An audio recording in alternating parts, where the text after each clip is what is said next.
Hi friends! Thanks for tuning in. If you like this video, please give it a like, comment below, and take a moment to subscribe to our channel. Welcome to Lake Michigan Highway 2, one of the most scenic drives in Michigan's Upper Peninsula.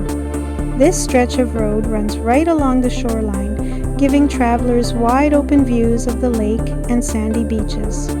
U.S. Highway 2 was first established in the 1920s as part of the original U.S. highway system, connecting communities across the northern states.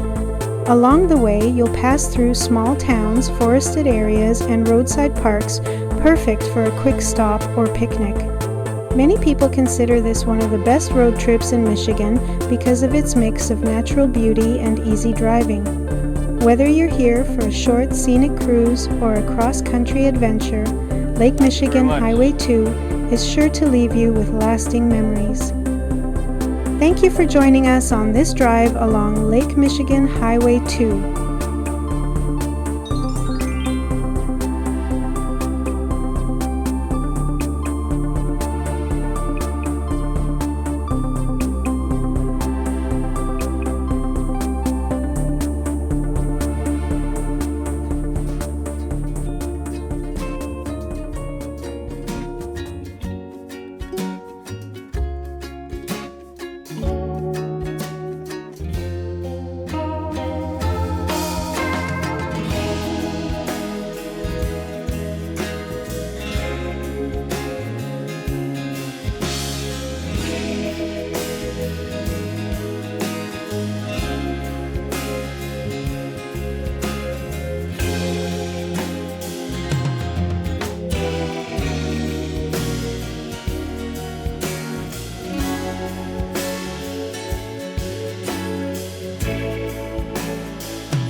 Thanks for watching!